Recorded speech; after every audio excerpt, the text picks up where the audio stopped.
Good afternoon students. मैं संजीव मिश्रा, सहायक प्राध्यापक वाणिज्य, Pentium point technical college Rewa, पुनः आपकी ऑनलाइन क्लास के प्रस्तुत हूँ। पिछली क्लास में हम विपणन के कुछ कार्यों को इम्प्लीमेंट किए थे, जिसमें ब्रांडिंग, पैकेजिंग, लेबलिंग, है ना, स्टैंडर्डाइजेशन, कोडिफिकेशन, मार्केटिंग इंफॉर्मेशंस को इन्वॉल्व करते हैं। विपणन के महत्व सामान्य रूप से आज के टॉपिक पर चर्चा करते हैं। पिछली क्लास पर अपन ने उसके फंक्शंस इम्प्लीमेंट किए। अब महत्व भी लगभग सेम, लेकिन सबसे पहला मार्केटिंग का महत्व समाज के लिए इम्पोर्टेंट है। समाज को वो सबसे ज़्यादा मार्केटिंग के माध्यम से अवेयरनेस इन्वॉल्व करता है। अवेयरनेस के अतिरिक्त वो रोजगार के अवसर प्रदान करता है, साथ में ग्राहकों की संतुष्टि इन्वॉल्व करता है, इसके अतिरिक्त उनके लाइफ स्टैंडर्ड्स को भी इंक्रीज करता है। ग्राहक संतुष्टि का मतलब केवल और केवल वस्तु के उपभोग से नहीं, उपभोग के बाद उसका सतत नियमित रूप से पुनः उपयोग करना मार्केटिंग के सोशल रिस्पेक्ट के अंतर्गत आता है। लाइफ स्टैंडर्ड्स भी इंक्रीज करना, नई तरीके, नई टेक्नोलॉजी, नई इनोवेशंस लाइफ को इन्वॉल्व करना मार्केटिंग स्ट्रेटजीज के अंतर्गत आता है। अर्थव्यवस्था का मंदी में रक्षा करता है, क्योंकि जब मार्केट में एक बार उनका साउंडेड सेगमेंट तैयार हो जाता है, हिस्सेदारी तैयार हो जाती है, तो वो अधिक से अधिक पॉजिटिव रिजल्ट्स इम्प्लीमेंटेशंस करते हैं। उस समय भी उन्हें कोई अतिरिक्त खर्च नहीं करना पड़ता मार्केटिंग में, वहाँ पर भी प्रोडक्ट और सर्विसेज और सेल्स होते चले जाते हैं। फिर डिस्ट्रीब्यूशन कास्ट मार्केटिंग के माध्यम से रिड्यूस होती है, तो प्रोडक्ट और क्योंकि ज़्यादा वस्तुएं बनती हैं, ज़्यादा उपभोग होता है, तो जब नंबर ऑफ यूनिट्स का ज़्यादा प्रोडक्शन होगा तो प्रति इकाई कम होगी, तो कस्टमर्स को या समाज को कम लागत पर वस्तुएं आसानी से मिल जाती हैं। इसके अतिरिक्त अगर बात करें सामान्य रूप से बिजनेस मोल्ड में, तो बिजनेस मोल्ड में आवश्यकताओं की अगर बात करें तो व्यावसायिक नियोजन, निर्णयन, नई रिसर्च इनोवेशंस, नई एक्टिविटीज़, नए इनकम जनरेट करने के तरीके और social respect of the religions की एक्टिविटीज़ भी आपको व्यावसायिक स्तर पर इम्प्लीमेंट करते हैं। व्यवसाय को सुरक्षा मिलती है, फूड सिक्योरिटीज़ उन्हें भी चाहिए होता है, सिर्फ और सिर्फ कस्टमर नहीं। एक्चुअल में उनको जो उत्पाद बनाए हैं उसे बेचने के लिए एक निर्धारित लाइसेंस लेना होता है, और साथ में मूल्य भी की सिक्योरिटी चाहिए, साथ में कर की सिक्योरिटी चाहिए, ताकि उन्हें अतिरिक्त वित्त का भार न देना पड़े। इसके अतिरिक्त सामान्य रूप से अर्थव्यवस्था भी इम्प्लीमेंटेशंस ज़्यादा करती है। उसमें मैनेजर्स को डेयरिंग मेंटेन करता, साहसी बनाता है। फिर जो प्रेजेंट एसेट्स हैं और कैपेसिटीज़ हैं प्रोडक्शंस की, और अननोन फाइनेंशियल रिसोर्सेज जिनके माध्यम से एक्चुअल में फाइनेंशियल क्राइसिस आ सकता है, उसको रिजॉल्व करने में भी मार्केटिंग मदद करता है, क्योंकि आप एक साउंडेड मोड में अपने आप को पूरे के पूरे मार्केट में तैयार कर चुके होते हैं विपणन के माध्यम से। क्योंकि कोई भी व्यक्ति अगर आपके लिए गलत अफवाह भी पहुंचाएगा, तो उस अफवाह को लोग तब तक नहीं मानेंगे जब तक कि एक से ज़्यादा लोगों के द्वारा उसके साक्ष्य की पूर्ति नहीं की जाएगी। विपणन कुछ संस्थाओं पर डिपेंड करता है। वो संस्थाएं हैं प्रोडक्ट, मीडिएटर्स और फैसिलिटी देने वाले इंस्टीट्यूट्स। तो प्रोडक्ट सामान्य रूप से packaging, labelling, price determination, distribution channels, advertising, sales promotions की एक्टिविटी के माध्यम से उत्पाद या उत्पाद उपभोक्ता तक वस्तुओं को पहुंचाने वाला यानी कि प्रोड्यूसर के द्वारा एक बड़े निर्णय लिए जाते हैं। मीडिएटर्स वो लोग हैं जो कि वस्तुओं के निर्माण प्रक्रिया के बाद आप तक वस्तुओं को पहुंचाने के लिए अपना स्वयं का वित्त, स्वयं के स्टाफ और स्टोरेज या फाइनेंशियल रिस्क उठाते हैं। उनके लिए ही एक्चुअल में कंपनियों के द्वारा बड़े पैमाने पर मार्केटिंग एक्टिविटी की जाती है। उन्हें वस्तुओं को पहुंचाने के लिए, उनके लॉन्ग ड्यूरेशन में बचाए रखने के लिए लेबलिंग, पैकेजिंग और अच्छे अट्रैक्टिव आकर्षक प्रोडक्ट्स इन्वॉल्व करते हैं। यहाँ तक कि सेल बढ़ाने के लिए सेल्स प्रमोशन एक्टिविटीज़ भी प्रोडक्शन के कंपनीज के द्वारा किया जाता है। उसका विज्ञापन डिपार्टमेंट होता है। विज्ञापन मतलब मार्केटिंग डिपार्टमेंट, जिसका उद्देश्य अधिक से अधिक रिटेलर्स को, मीडिएटर्स को, होलसेलर्स को, एजेंट्स को, डायरेक्ट सेल्स एग्जीक्यूटिव्स को अपॉइंट करना है, ताकि उनकी ऑनरशिप पर जो रिस्क आ सकता है, उनकी मतलब मीडिएटर्स की, वो कौन कैरी करेगा? प्रोड्यूसर करता है। और उसके स्वामित्व के प्राप्त की हुई वस्तुओं के क्रय विक्रय और आफ्टर सेल सर्विसेज की पूर्ण जिम्मेदारी प्रोड्यूसर विभाग के द्वारा होगी।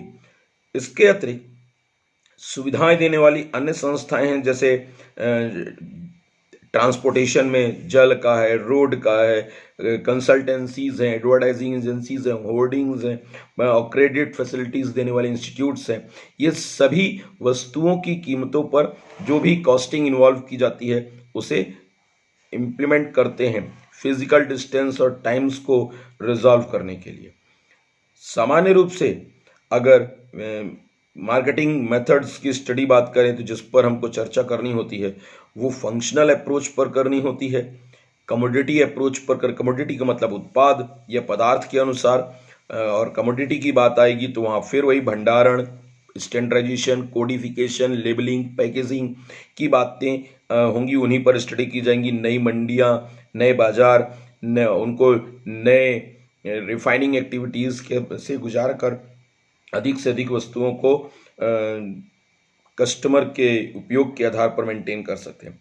कुछ बेसिक फंडामेंटल्स या कंपोनेंट्स भी हैं, नॉर्मल उनका नाम भूल चुका हूँ, वही नाम फिर से हैं, जैसे विज्ञापन, एडवर्टाइजिंग जिसको बोलते हैं आप, सेल्स प्रमोशन मतलब एक के साथ एक फ्री, ज़्यादा आइटम खरीदने में कुछ छूट मिल जाना, ट्रेड डिस्काउंट, कैश डिस्काउंट की एक्टिविटी, दुकानों पर सामने शोकेस बनाना, ब्रोशर्स देना, पम्पलेट्स देना, होर्डिंग्स लगाना, ये सारी चीज़ें आपके सेल्स प्रमोशन एक्टिविटी के अंतर्गत आती हैं। आफ्टर सेल सर्विसेज की बात करें तो आफ्टर सेल सर्विसेज वो सारी एक्टिविटीज़ हैं जिनके माध्यम से ग्राहक को अगर किसी तरह की कंप्लेन है तो वो कंप्लेन दुकानदार के द्वारा कंपनी के ऑथराइज रिप्रेजेंटेटिव होते हुए पूर्ण करना होता है, या कई बार कंपनियां ही उस शहर में अपने service centre, authorise service centre stable करती है, जो कि उन सारे मीडिएटर्स, शॉपकीपर्स या होलसेलर्स, एग्जीक्यूटिव्स की मदद करने के लिए हमेशा तैयार रहते हैं। वस्तुओं की किसी भी तरह की अगर टूट फूट ऐसी हो गई जो रिपेयरेबल नहीं है तो उसे रिपेयर करने के लिए अपनी कॉस्टिंग पर उस वस्तु को एक्सचेंज कर देते हैं। ये आफ्टर सेल सर्विसेज में आएगा। फिर वेयर हाउसिंग की बात करें, भंडारण सबसे इम्पॉर्टेंट चीज़ है। भंडारण रखने के लिए एक स्पेशल टेक्निक का उपयोग किया जाए। वो स्पेशल टेक्निक्स डिपेंड करती है कि भंडारण के कौन से तरह के माल के खराब होने की प्रकृति को ध्यान में रखते हुए मेंटेन करते हैं। सामान्य रूप से इसमें भंडारण करने के लिए हम लीफो, फीफो, हाइफो यानी last in first out, first in first out, highest in first out, ये स्विंग मेथड्स हैं, लेकिन माल रखने के लिए इन्हीं तरीकों का इम्प्लीमेंट करते हैं। जैसे रंग, रूप, नाम के आधार पर, जैसे स्टैंडर्डाइजेशन, कोडिफिकेशन की बात कर रहा हूँ, शेड्यूल्स प्रॉपर बनाए जाते हैं। माल को मंगाने के लिए maximum level, minimum level, order level और डेंजर लेवल और मितव्ययी आदेश मात्रा, जिसको EOQ बोलते हैं, इकोनॉमिक ऑर्डर क्वांटिटी के आधार पर मंगाया जाता है। अर्थात एक साथ ज़्यादा से ज़्यादा माल ना मंगाकर एक सर्टेन किस्त में माल मंगाई जाए थोड़े थोड़े, ताकि वित्तीय भार भी व्यवसाय पर न पड़े, या ये कहें कि व्यवसाय में कार्यशील पूंजी को कम रखना, किसी भी तरह की कैपिटलाइज्ड इन्वेस्टमेंट को बचाना है, क्योंकि ज़्यादा परचेजिंग कैपिटलाइज्ड इन्वेस्टमेंट के अंतर्गत आ जाता है। फिर इसके अतिरिक्त प्राइसिंग, कीमत को प्राइसिंग सिक्योरिटी देना जरूरी होता है मार्केटिंग के माध्यम से। पैकेजिंग, कैसे पैकेजिंग ऐसी हो जिसे कि आसानी से कस्टमर के द्वारा कैरी किया जा सके। और मर्चेंटाइजिंग, उसको ग्राहक तक बिक्री की एक्टिविटीज़ के जो वाणिज्यन है, कॉमर्शियल सिक्योरिटीज़ दी जाती हैं। डिस्ट्रीब्यूशन चैनल्स ऐसे हों जिसके माध्यम से आसानी से वस्तुएं उन ग्राहकों तक पहुंच सकें। अब ग्राहकों तक पहुंचे तो जो है ही, साथ में उत्पादक से होलसेलर रिटेलर तक भी पहुंचाने की व्यवस्था रखनी चाहिए, क्योंकि जितनी बड़ी मात्रा में वस्तुएं बनेंगी, वहां पर अगर उतना माल होलसेलर और रिटेलर अपने पास रखेगा दुकान में, तो उसको अनावश्यक रूप से केवल और केवल हैंडलिंग और स्टोरेज कॉस्ट ही बहुत ज़्यादा पड़ जाएगी, जिस कारण से उसका लाभ कम हो सकता है।